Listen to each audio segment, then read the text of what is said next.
एक ऐसे film maker जिन्होंने हमेशा इम्पैक्टफुल सिनेमा बनाया है, वो हमारे साथ मौजूद हैं कबीर सर।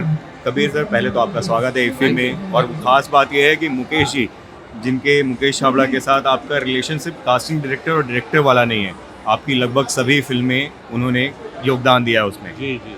क्या कहना चाहोगे इस समय आप?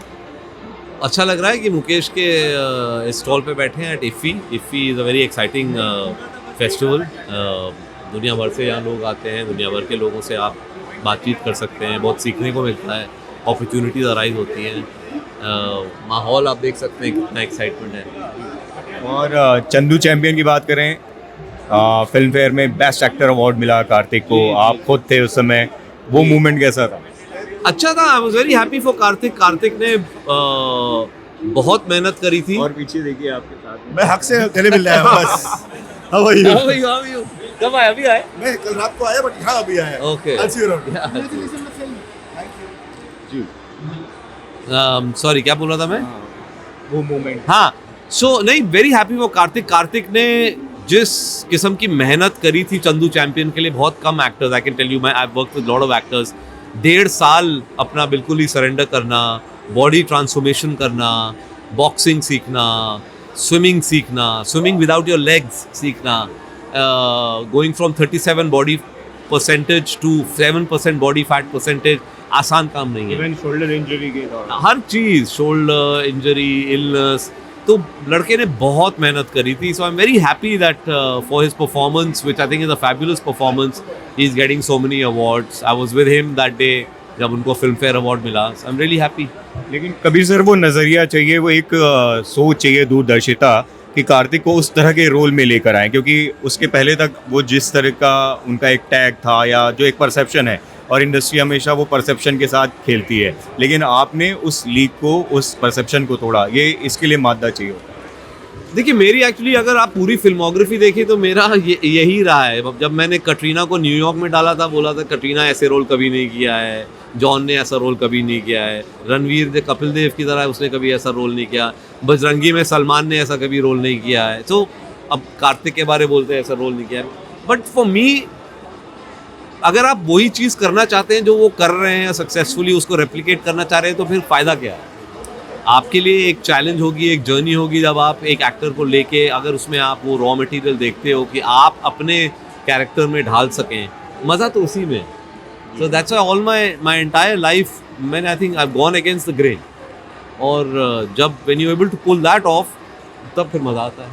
और आपके जो खुद के, आपकी एक नीश ऑडियंस है, फैंस हैं, उनको मैं एक्सटेंडेड फैमिली कहूँगा, वो चाहते हैं आगे और क्या आ रहा है कबीर सर का, आप क्या कहना चाहोगे? देखिए, हम काम कर रहे हैं 2-3 स्क्रिप्ट से, एक स्क्रिप्ट तैयार है, और आई थिंक अगले महीने में हम अनाउंस करेंगे एक नया प्रोजेक्ट। बहुत इंटरेस्टिंग कहानी है, बहुत इंटरेस्टिंगली बनाई जा रही है, बट अभी उसके डिटेल्स पे वर्कआउट कर रहे हैं, तो I think in a month we'll announce it. Also sir, जो सलमान खान के फैंस हैं, वो आपके साथ में उनको चाहते हैं कि फिर से कोई फिल्म में आए, क्योंकि आप दोनों की जोड़ी बहुत कमाल रही है, बहुत इम्पैक्टफुल सिनेमा दिया है, क्या कहना चाहेंगे उन लोग? देखिए, सलमान और मेरी तो ऑब्वियसली एक बहुत ही शानदार एक कोलैबोरेशन रही है, और टाइगर तो ऑब्वियसली आइकॉनिक एक कैरेक्टर बन गए हैं। बजरंगी भाईजान को जिस किस्म का प्यार आज भी 10 साल के बाद मिलता है, वो आई थिंक अनपैरेलल्ड है। और हम लोग बहुत लोग बात करते हैं बजरंगी भाईजान 2 कब बनाओगे, एंड द फैक्ट इज़ कि देखिए, मैं और सलमान भी इसके बारे में बात करते हैं, हमें मालूम है किस किस्म की मोहब्बत उस फिल्म से है लोगों को। लेकिन एक क्लैरिटी है कि बजरंगी 2 तभी बनाएंगे जब ऐसी कहानी मिले जो बजरंगी 1 से भी बेहतर हो, नहीं तो we should leave it alone, क्योंकि उसकी एक लेगेसी है, उसका एक प्लेस है लोगों के दिलों में, जो फिर ख़राब नहीं होना चाहिए। और आपने फैन थ्योरीज देखी है बजरंगी 2 को लेकर, बजरंगी भाईजान 2 की, मतलब अलग अलग कहानियाँ भी लोगों ने फ्लोट करके रखी हुई है। बहुत सारी आती है। मैं तो बोलता हूँ कि हमें कोई अच्छी कहानी हो तो दे दो। मैं काफ़ी टाइम कह चुका हूँ कि मेरा तो सपना है कि कोई मुझे ऐसी स्क्रिप्ट दे दे, मैं पढ़ूँ और बोलो ये मेरी नेक्स्ट फिल्म है, लेकिन वो होता नहीं है, इसलिए खुद लिखना पड़ता है। लेकिन हाँ, वी आर वेरी अवेयर कि बजरंगी के साथ बहुत एक एक्सपेक्टेशंस हैं, लेकिन एज अ सेड गलत रीज़न के लिए नहीं बनाएंगे। और सर, डॉक्यूमेंट्री, सोशियो पॉलिटिकल जो मुद्दे हैं उस पर कमाल की फिल्में, आपसे हमेशा इस तरह की फिल्मों की उम्मीद की जाती है, जैसे मैंने बोला कि इम्पैक्ट जिसका हो, जो हमारे आसपास जो चल रही है, चाहे वो जियो पॉलिटिकल हो या इंडिया के अंदर की चीज़ें हों, उसकी ज़्यादा उम्मीद होती है। लेकिन कभी इससे इतर कुछ ऐसी चीज़ें भी बनेंगी जैसे कॉमेडी या बहुत अलग जो आजकल एक्शन वाली फिल्में चल रही हैं, कुछ ऐसा भी सोचा आपने? देखिए मेरी फिल्मों में क्या होता है ना कि एक जो जैसे आपने कहा सोशल लेयर या पॉलिटिकल लेयर वो तो हमेशा रहेगा, because that's the kind of cinema I like watching, इसलिए मैं वो बनाता हूँ।